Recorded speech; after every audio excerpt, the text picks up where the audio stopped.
There she is. There's my partner.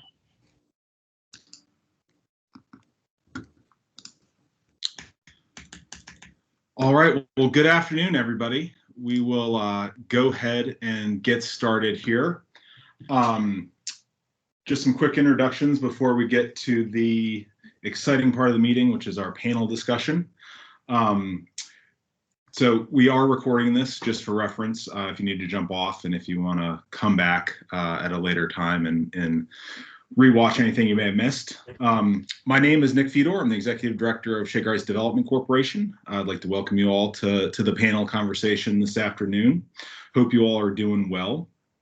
As I mentioned, we've got a very exciting panel featuring 3 Shaker businesses who are all doing very creative and engaging things with their marketing and customer engagement strategies. In the recent survey that was sent out by both SHDC and the city's Economic Development Department, a significant number of businesses mentioned wanting additional marketing and communications resources as well as learning opportunities. So we put this panel together in direct response to that feedback. So thank you all for being here, and we hope it is useful. Just a few housekeeping notes before we get into the panel. Please remember to keep your microphone muted if you're not speaking, just to cut down on background noise. If you have a question for one of the panelists, please either put it in the chat function, which you can find at the top level navigation, or use the raise hand function. Tuba and I will be watching both of those to incorporate questions either during the panel discussion or the Q&A after. And like I said, we are recording this, so it'll be available for rewatching and listening at a later date. So let's get started now with some introductions so our panelists know the types of businesses that we have here with us today. I've got the list of attendees in front of me, so I'll just run down that list in the order that it is on my screen. And when your name is called, if you could just briefly share your name, your business, and if you're currently using any type of marketing tools for your business, just to give everybody a kind of frame of reference. So I will start, and it's in alphabetical order here. And the first person we have on the list is Creighton. Creighton, if you want to start things off, please. Hello, I'm Creighton Haydock. I work at the dealership, and currently we do not have any sort of marketing going on. Thanks, Creighton. Elaine, you're next. Elaine Bayless, representing Master Mars Taekwondo, and no, we don't have any special marketing going on.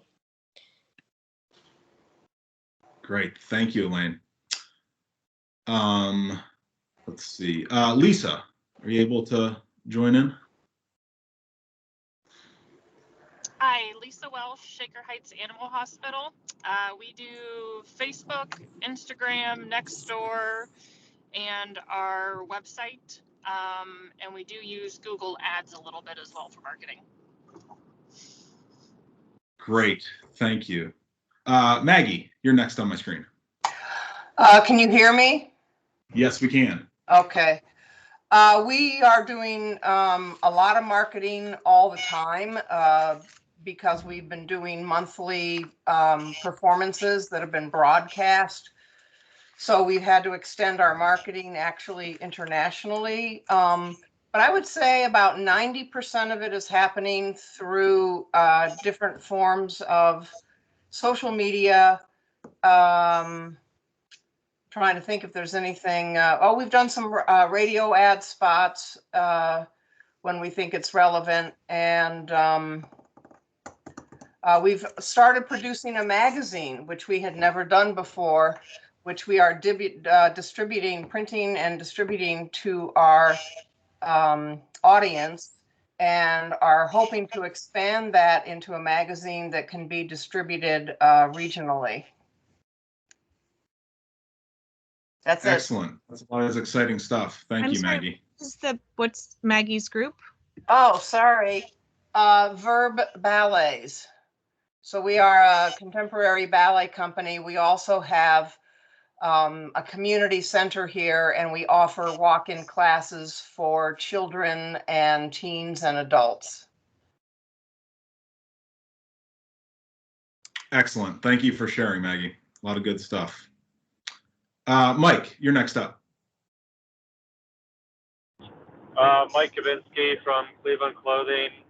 We use Facebook, Instagram, email, and through our partnership with WMS, some radio. That's about it. Excellent. That's a lot. Thank you, Mike. Yeah. Penny, you're next.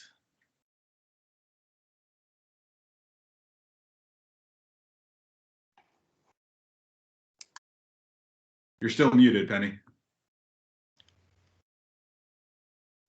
Better? Better. So I'm Penny Harris, one of the 3 co-owners of Spice for Life, which is the spice store, the social enterprise in the Van Naken Market Hall. And we use a lot of social media. We use Facebook, Instagram, Pinterest, and do some email campaigns. Excellent. Thank you, Penny. Sure. Sarah. Hi, I'm Sarah from Sarah Pascal from Carter Court. We do Facebook marketing. We do newsletter emails through MailerLite, and we've recently done some commercials on Channel 8. And yeah. Excellent. Thank you, Sarah. Scott, next up. Hello, everyone. My name's Scott Gordon. I rent office space here at the dealership. I work for a company based out of Los Angeles called Care on Site, and I manage healthcare clinics nationally out of this office. Nick, we don't market directly to Shaker or Northeastern Ohio for that matter. I just happen to have an office here. I'm interested in this dialogue as a resident of the neighborhood, as well as having my office here, and always do keep my ears open for marketing opportunities for our company.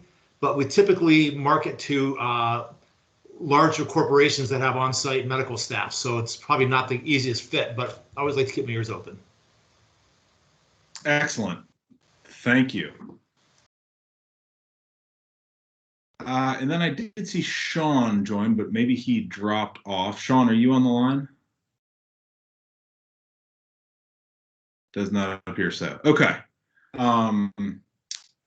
And then, Catherine, I did not mean to skip over you, but feel free to introduce yourself.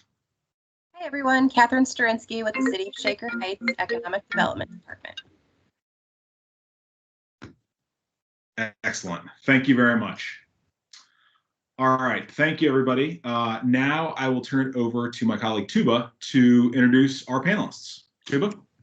Thank you, Nick. Good afternoon, everyone. It's great to see so many familiar faces today. We have a great panel assembled here this afternoon. And as Nick mentioned, this is a result of the feedback we received on the recent survey. So we hope this is beneficial to your business to hear from peer businesses in the community. So with that, let's meet our panelists. Starting with Kait. Can you please briefly introduce yourself and your business?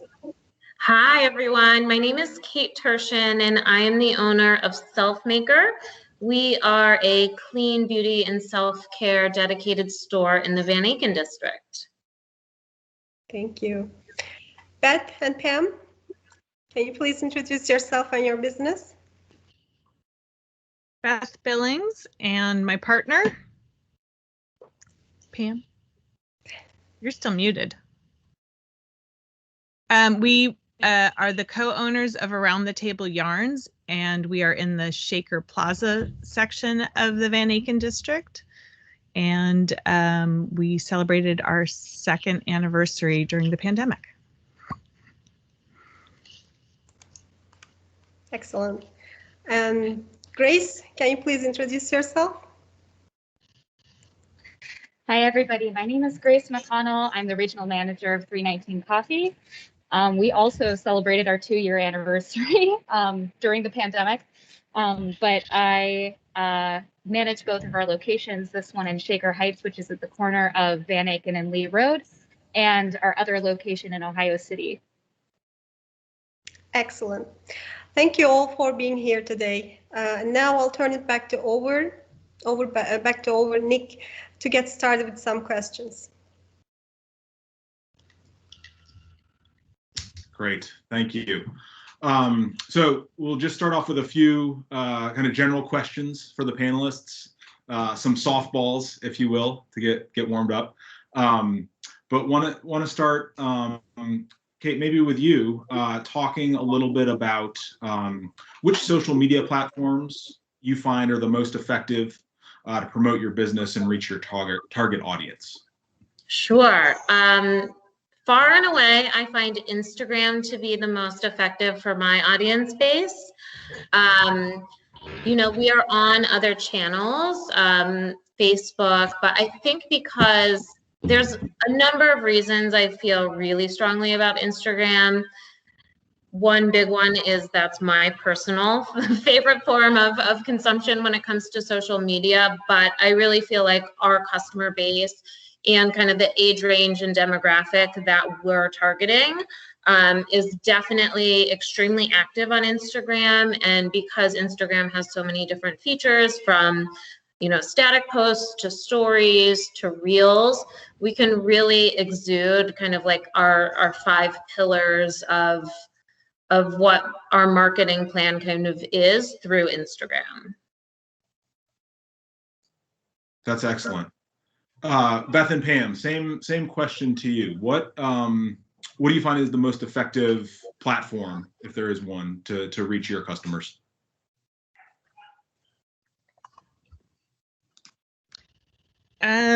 We use Instagram and Facebook and as social media tools, but in our business, it's more of a niche market, and we have access to a website for knitters and crocheters called Ravelry. That has been an extremely effective tool for us. We also use MailChimp for emails and a website. Great. Grace, how about 319? Is there a standout platform or best practice strategy that you guys have found works to reach your customers? Yeah, so I would say also we primarily use Instagram as our social media platform. We also have a Facebook page, and we do an email newsletter, mostly with our roasting company, and that one's really effective. But for our cafes specifically, Instagram is definitely the most effective. Excellent. Kait, in your response, I heard you mention kind of the five pillars of your marketing program. Can you briefly share a little bit more with folks what those pillars entail? Yeah, absolutely. So, in developing my business, I wanted to really identify what are the things that I want our company to exude through all the channels of marketing we're doing. And I only really spoke specifically to Instagram, but we do use other marketing tools outside of social media. But across any and all platforms, or whether, we have a segment on TV or, some sort of press, number one, first and foremost, is authenticity for me. I think that's really important as a small business.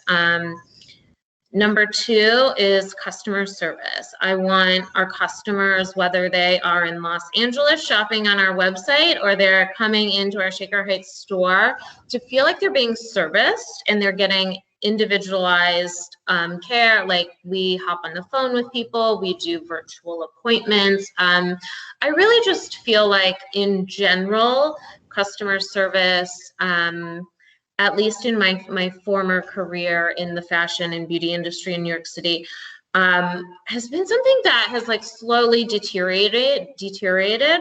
So for me, I think it's really important that every customer leaves feeling really satisfied with the kind of advice we've given them, and when it comes to their skincare or their wellness, and they feel serviced. Third pillar would be community engagement. Even though we ship to all 50 states and multiple countries, I feel really strongly about being connected to the Shaker Heights community and the greater Cleveland community. We live in Shaker Heights. My daughter will go to school in the Shaker Heights School District.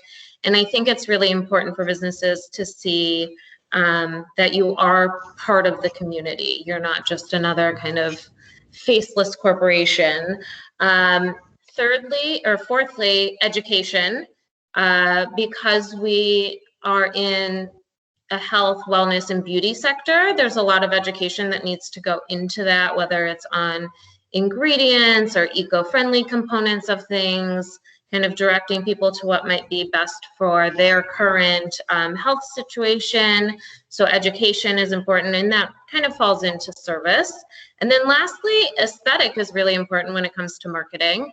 So making sure we're using really, great images and have a consistent aesthetic across all the platforms we're using. That's excellent. Thank you for sharing that summary. Yeah. I'm curious about, you all kind of touched on different social media platforms and email marketing and customer engagement. I'm curious if anyone has experienced or used or had success with paid social media opportunities. Beth and Pam, do you guys want to tackle that one first? Is that something that you've tried? And if so, how did it go? If not, why not? Yes, I have to apologize. Pam's power went out, and so she's left the building. I don't know if she's on her way here or what is the situation. Our background is not in business. Our background, Pam was an elementary school teacher in a previous life. I was a prenatal genetic counselor in a previous life, but we've always been knitters and crocheters, and we've always been consumers of that industry. And so we had a vision in our head of what we wanted a store to be like, and the name of the store is where our primary focus has been. It's been around the table. So it was community focused. So when we've approached different marketing tools, we've approached it from the position of complete novices. So I just want to say everything we do by the seat of our pants, and as needed, as learning as we go, and we're just still making mistakes and still learning. We use social media primarily because it's free for the most part, but we have very successfully used paid targeted boosts on Instagram and Facebook. So when it comes up and it says, do you want to boost this post? And we're like, you know what, this is a good post to boost. We will put it out there for the local area or nationally, depending on the thing. And we've had very good results from that. As many of us all do, we get phone calls from Google and Yelp daily, and they want us to buy Google and Yelp ads. And I can say that we responded to Yelp, and we had a salesperson from Yelp on the phone with us, walking us through all of the benefits of doing a paid Yelp program, and we did it.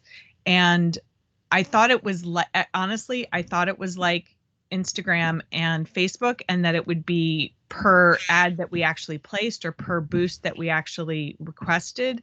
And they charged us a daily rate that turned out to be close to $500 a month, which was crippling and had no monetary benefit to us. There was literally no response from Yelp. So let us be a cautionary tale that paid social media or paid things can be, I don't want to say a scam, but they're not for the uninformed. And I think we were somewhat uninformed about it.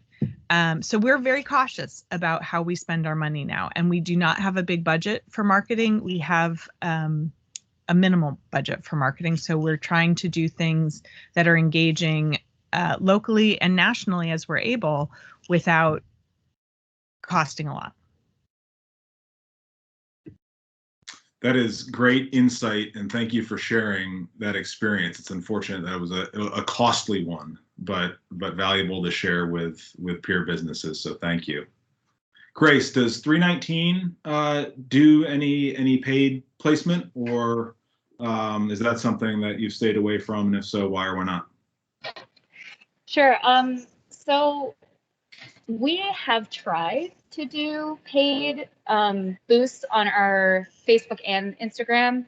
And to be honest, it really did not do anything for us at all. We're not sure if those things got seen.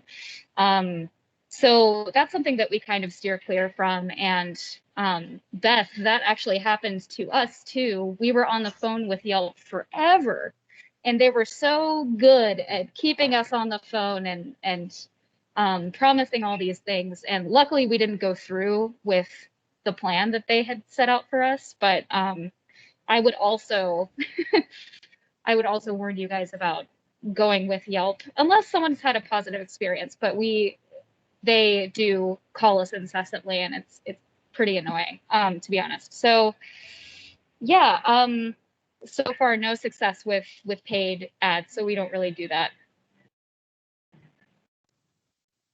Kait, are there any horror stories or successful outcomes that you want to share about paid advertising?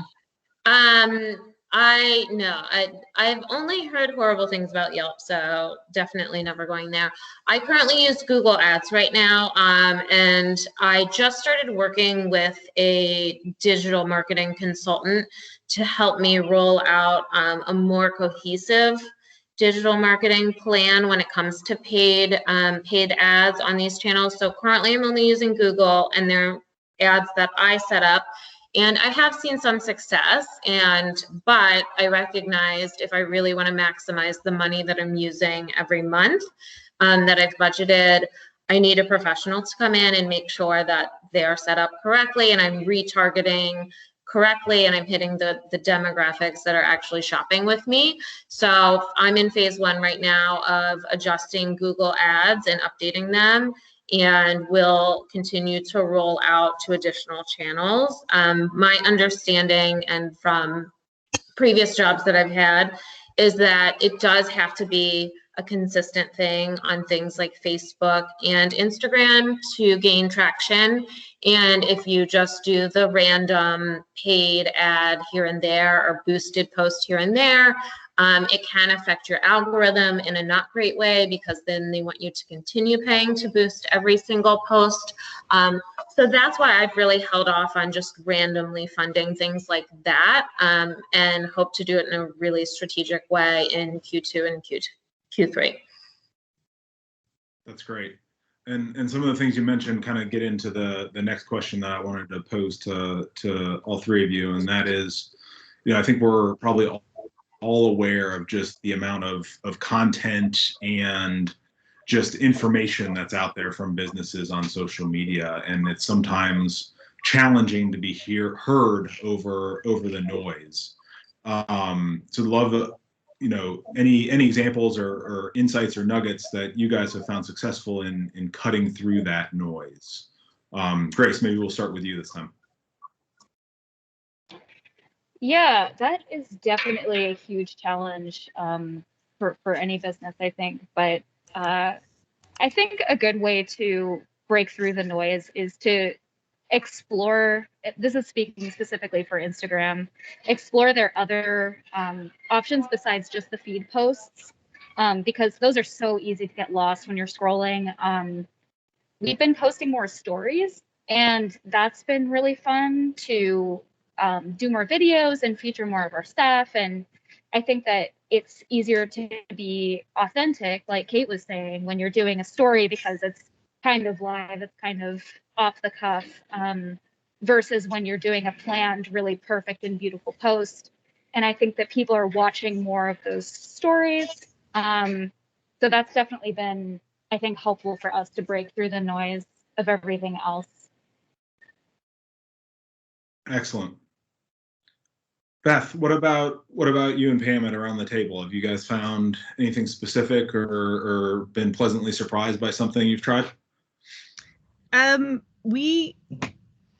It took us a little bit into the pandemic before we tried this, and it's been a really great experience for us. And we do a weekly Instagram Live.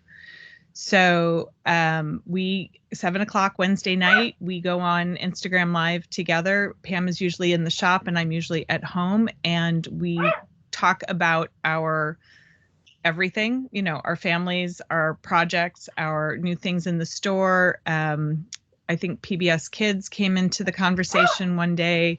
My wine intake is usually a topic of conversation, and just various things. And it's a way of inviting people back around our table, inviting people to get to know us as people, to hear us talking to each other, but also responding to the comments and chat that goes on while we're doing it. That has been, it was extremely challenging to start it. And now I think we both look forward to it. And we may not have very many viewers at the time that we do it, just because it's a dinner time and we have customers from all over the country. But we get great viewers or great viewing numbers afterward. So that has been a surprisingly helpful way of reaching our community. That sounds excellent and very creative. You said Wednesday nights at 7 p.m.? That's great. Kait, what have you found to be most effective with SLFMKR and kind of cutting through the noise and differentiating your business? Yeah, I think that in general, authenticity, education, and personal community-driven touches have been really helpful. You know, I notice also a lot of inspirational stuff, and this is specific to Instagram, but if you follow SLFMKR, I post a lot of kind of inspirational quotes and things like that, because we are self-care driven, and with that comes self-love and all of that good stuff I could go on and on about in a whole other call. But you know, if you scroll through our Instagram, like some of our best liked posts and posts with the most engagement have nothing to do with the products we sell, but are something, you know, like a quote about self-love. So kind of understanding what your audience is responding to, and you know, I can't post a quote every single day, but I definitely am very conscious about peppering in things where when I see people reacting to something specific, then I'm like, okay, they like this type of content, and running with that. And then other kind of more specific things I've found successful in cutting through the noise, partnering with other women entrepreneurs to do, you know, giveaways and kind of help grow your following that way. I did a big one in the fall and gained, I mean, like hundreds of new followers from it, because a huge gaggle of Cleveland women entrepreneurs came together for a giveaway. And that was a great response and a great way to connect with new people. And then I have found about every month I do a shop for a cause, and I'll pick a nonprofit or charity in the greater Cleveland area and donate a percentage of our sales on a given day in the month. And I have found that has a lot of success too. So those are two approaches that I have found in engagement and growing a following and staying really connected to your customer base. Excellent. Thank you for sharing those. Yeah. Now I'd like to turn it over to Tuba, who has a few more questions for the panel before we open up for audience Q&A. Tuba? Okay, thank you, Nick. I'd like to start with Beth and Pam. What are the customer engagement strategies, tools you use that enhanced your relationship with your customers during the pandemic? Well, we have a policy in the store that help is always free. So if you're stuck on a project, we encourage people to become better knitters and crocheters, because we feel like a better knitter and a better crocheter is going to be a better customer in the long run. And so early in the pandemic, we learned how to use Zoom, and we splurged on the professional level subscription to Zoom, and we started doing Zooms. I think initially it was 3 times a day, and then several evenings a week. So we have daily Zooms, and we have them in the evening, and we have them on weekends. And we have an open link to Zoom on our website that we tell our customers about, and they are able to come on Zoom. There's somebody in the store daytimes. We're open 7 days, and if they need to shop, because we've been closed to people in the store, they're able to come in and actually see the yarn on Zoom, and we can put colors together. We can talk about the qualities of the yarn. We've been able to share our screen and help people look for patterns. We've been able to just chat with lonely seniors who just want company. We have knitters who just want to get on and knit with us while we're sitting on Zoom. So in some ways, it's been a challenge because instead of doing something else more productive, sometimes I'm sitting on Zoom for an hour in the morning, but it's been a really important part of our continued connection with our customers. And about midway through the pandemic, we decided that we were going to we'd stopped doing classes and teaching, but that we could demonstrate things on Zoom. And so now we do Wednesdays and Saturdays. We were repeating it until we figured out how to do good recordings. And so we teach a technique or demonstrate or share a different aspect of knitting or crochet every Wednesday for an hour, and then we repeat it on Saturday. And that has become a big part of how we connect with our customers. I have my phone so that I can answer shop calls from home whenever it rings. And so if somebody calls at 9 o'clock in the morning and the store is not open, I will often answer the phone. And those have been calls from people who might otherwise have gotten our answering machine, but I was able to reassure them that I would help them when I got in the store and stay connected to them. So our customer service aspect has been enhanced and maybe boosted over the pandemic. We return calls as quickly as possible. We return emails as quickly as possible. We try and encourage people to get on the Zoom or walk them through the website. We've done private Zoom classes with people. We go curbside. So we deliver things curbside, but we also help people curbside. So over this winter, we've been wearing extra boots and coats because when people have a knitting problem and they drive up to the store, we go and like open the passenger side door and help them with their knitting or their crochet at the car.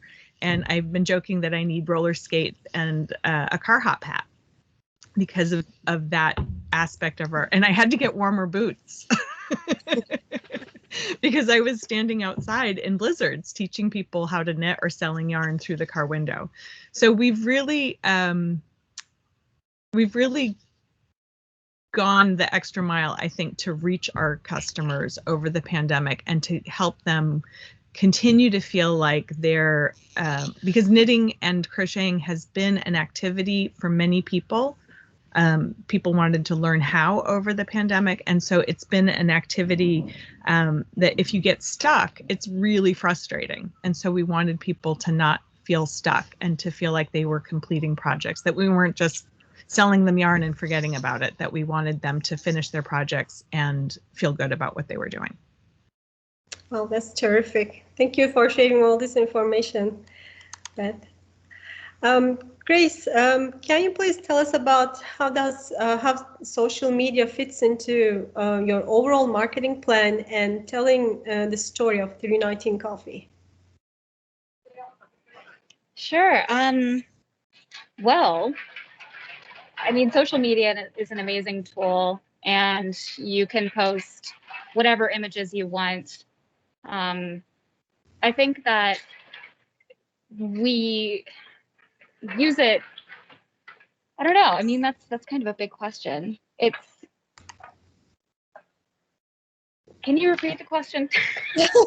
Sorry. I'm distracted. So how does social media fit into your overall marketing plan and telling your business story, 319's business story? Sure. Okay. So we do a lot of creative things in our company, especially now with our zine. We just released this really cool project called the 319 Zine.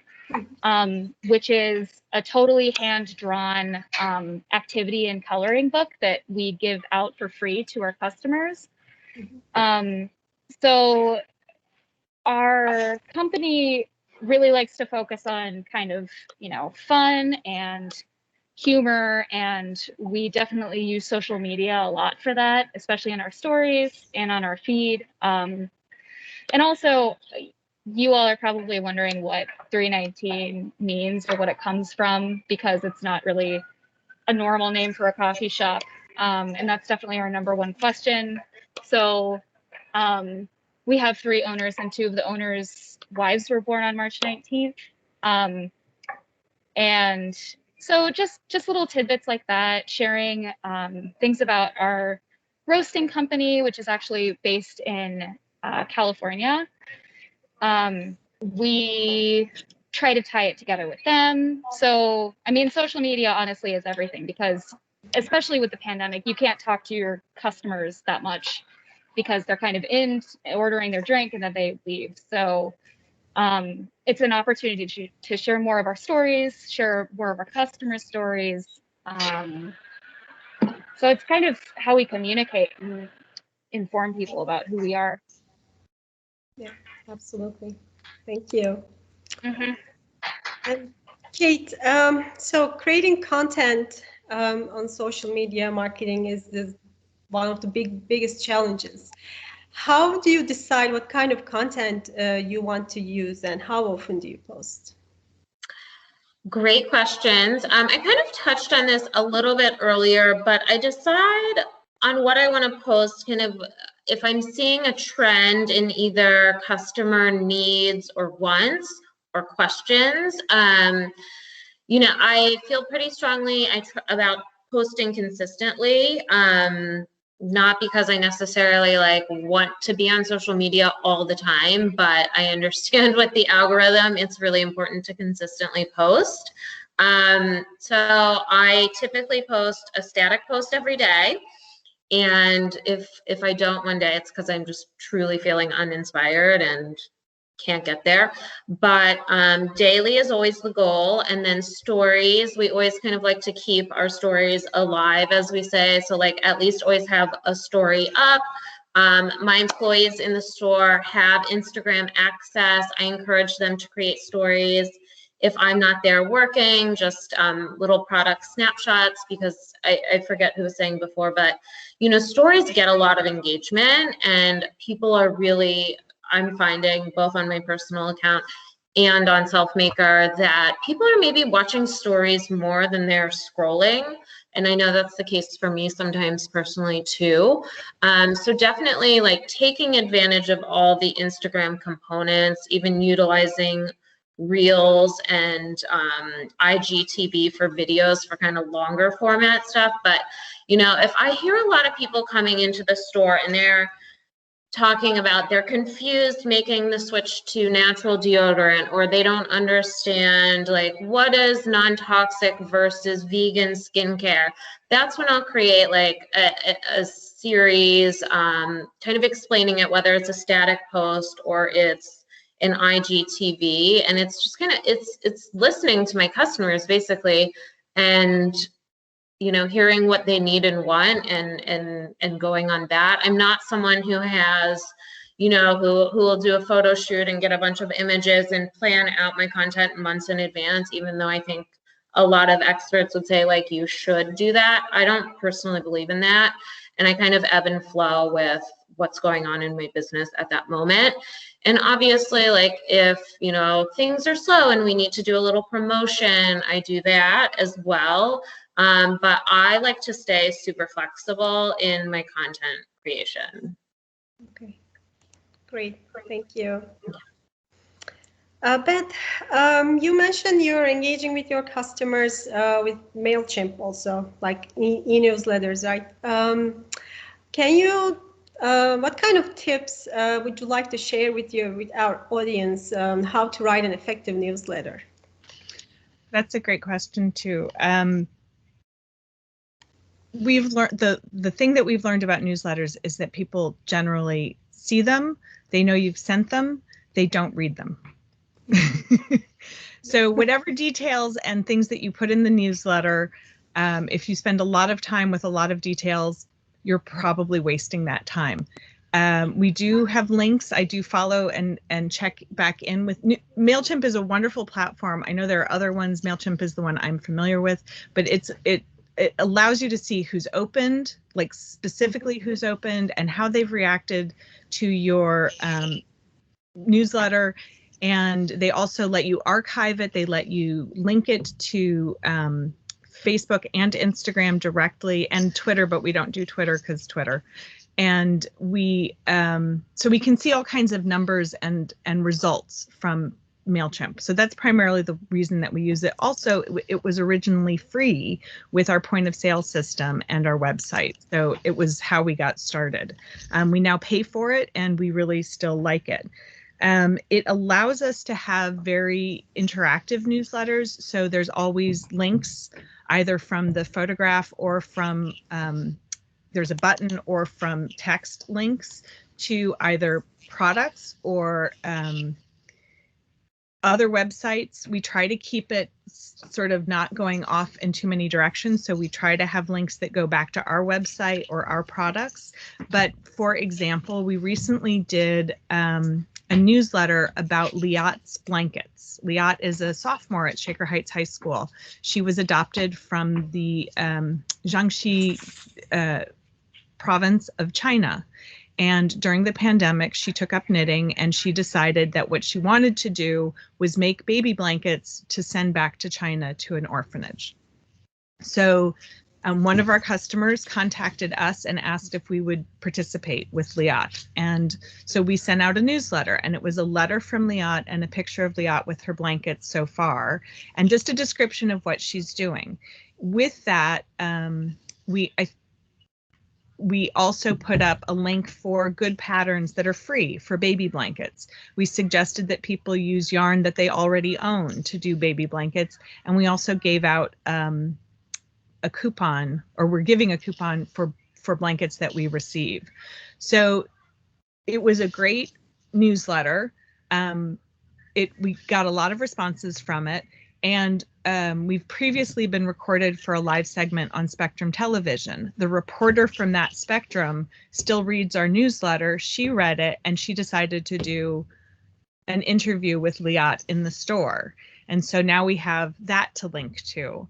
Liat and her mother came in to pick up the first load of blankets. It's been a very successful program. We've gotten, I think, probably 30 blankets so far in the 3 weeks or so since we started. And we decided that if there are too many blankets for the volunteer to carry back to China, that we're going to give them to Providence House. So when I communicated that through a newsletter, we also did a link to Providence House. So we've just found that newsletters, they're a good reference point. You can send people back to them. We have an archive of newsletters on our website so that we can say that was the newsletter that was about Liat's blankets. You can find it here. All the links are still on it. And then, you know, to this day, if we put something important on a newsletter, 9 times out of 10, we have to repeat it on our Instagram Live, and we have to repeat it over the phone or on the Zoom calls, because whatever it is we've said, we have to say it 8 more times. That's excellent. Thank you. Grace, so you're posting very beautiful images on Instagram, on your social media, your sandwiches, muffins, coffee, they look so delicious. They're great. What kind of platforms do you use to create your images, your posts? To make them look beautiful. Thank you so much. It's very kind. So I actually am fortunate to have a background in photography and fine arts. That was my degree. So I'm lucky that I understand lighting, composition, and color. So I actually mostly use my phone to take photos. I have a Google Pixel 3, and that takes wonderful, amazing photos. Occasionally I'll use my Nikon to take images. So it's kind of both of those tools And I feel like that gives a good variety of quality. And then to do design and graphic design, I use Canva. Canva is an amazing tool. We're also lucky as a company to have brand guidelines. So being consistent with the fonts that we use, the colors that we use, kind of the mood board of our brand is really helpful to reference when I'm designing anything. So I try to keep it kind of in the same color family throughout. And yeah, it's great to have those tools already set out so that you don't have to work so much to design something new every single time. Yeah, and Canva is very easy to use, right? Extremely, and it's free. There are definitely some features that are premium, but most of it is free, and you can design any shape for social media. So you can design for the dimensions of Facebook posts, Instagram stories, and yeah, it's really kind of a no-brainer tool. Yeah, awesome. Thank you. And lastly, Kait, so you mentioned you're using stories on your Instagram, like videos. Also, you inform your customers about your products via videos on Instagram. What process do you follow to create content for your videos? It might be a little different than like images, right? Yeah, I definitely use a mix of graphics, photography, and videos. When it comes to videos and deciding the content, again, it's really kind of like, what am I hearing in the store or getting a lot of questions on social media about? Like, you know, when we get a new facial tool that's fun and exciting, I'll do a story or I'll do a reel about it. Again, if it's something like a bigger topic that I kind of need to give more details on, like switching to a non-toxic deodorant and why that's important, I'll do an IGTV because you can do longer format. So depending on what the topic is, it kind of determines, like, is it a reel, is it a story, or is it an IGTV? And then I also, you know, will try to have a static post to correlate to it. As Beth was saying, like, people need to be hit with content like very consistently across different platforms for messages to sink in. But yeah, and a lot of the videos I do at the store, or I'll do at home using a facial tool.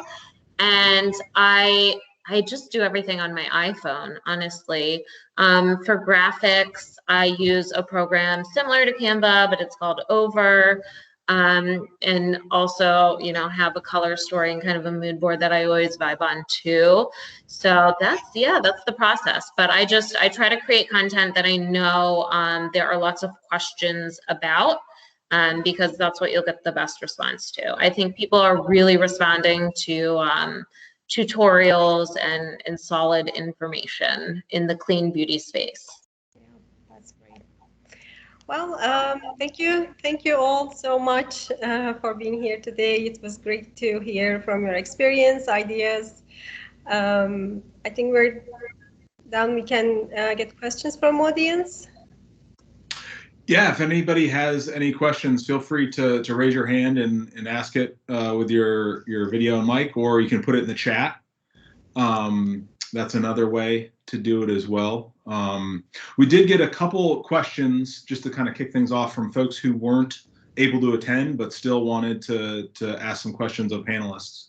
So maybe we'll start with those and see if any other questions roll in. But this question comes from a business owner, and it's about measuring the impact or ROI on your social media marketing. How are your businesses doing that?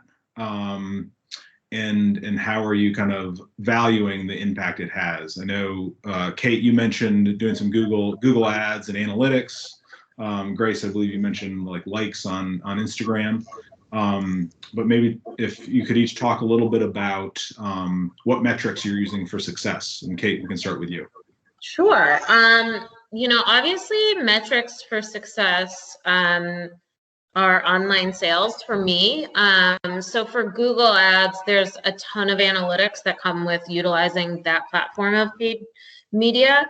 So you can look at, I mean, I can see in my website platform, like if somebody converted from Google, if they converted from Instagram. So not only can I see analytics from Google Ads, I can also see it within my website platform, which is Shopify.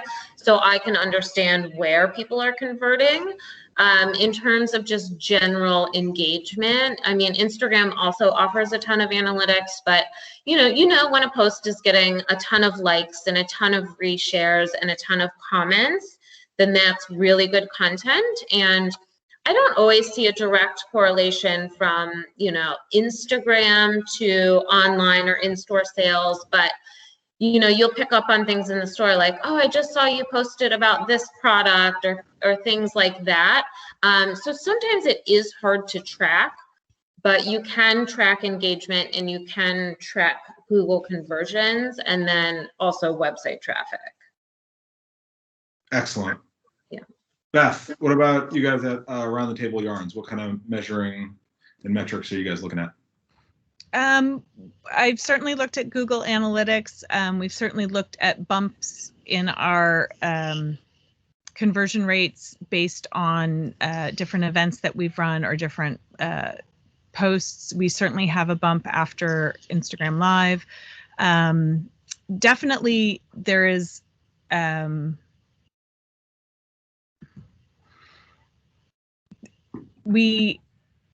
I was very curious to hear about the effect on the algorithm of sporadic posting and the aspect of that. So now my brain is thinking about like, now we have to do something else. So I would say that our the best return on investment that we have had overall have been from very old school kinds of things. The best return on investment would be our sign visible off of Chagrin Boulevard. I cannot tell you the number of people who walked into the store saying, I had no idea you were here. And we had done social media, we'd done Shaker Life, we'd done, all kinds of things. But boy, the day we put that sign up on the building, things started to really pick up. So that was very old school. And then advertising in Shaker Life was a very productive way of getting people in the door. So those were pre-pandemic. And they're very targeted kinds of things because again, they're looking for our niche audience, but 1 in 4 households has a knitter or a crocheter. And so we figured that there's plenty of knitters and crocheters around for us to reach with that kind of marketing.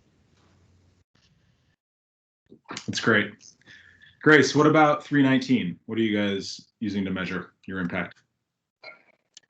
Well, to be honest, I don't really have much to add. We look at our analytics sometimes. I generally know when the best time to post is based on Instagram, based on the time of engagement from customers.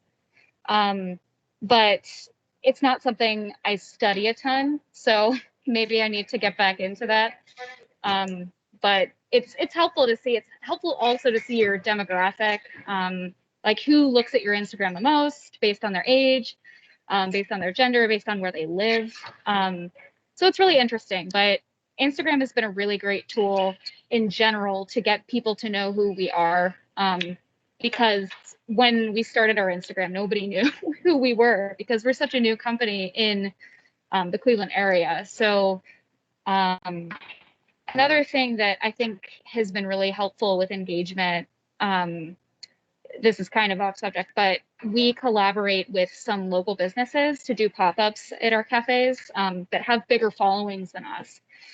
And that is such a great way to increase engagement and to inform people. So I highly recommend anytime you get a chance to collaborate with businesses and local businesses to get your name out there. So.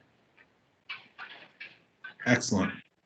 I would agree with that the opportunities that we've had to collaborate with influencers in the knitting and crochet world have created a great deal of good effect in our Instagram following and just overall.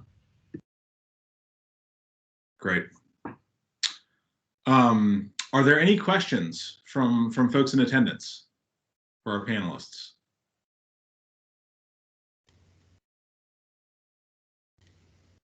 Going once. All right. Well, thank you all again, Beth, Grace, and Kait, for taking the time out of your busy schedules to share your expertise and insights. We hope you all found this very helpful. Thanks to all who attended. Please feel free to share any feedback you may have on the panel with Tuba or myself. And then again, based on the comments and feedback we've received at the beginning of the year about the business association meetings, we're going to structure more meetings like this with panel discussions and businesses who are doing really great creative things on different topics. So if a topic occurs to you, feel free to share that, but we'll be rolling out the April event here soon.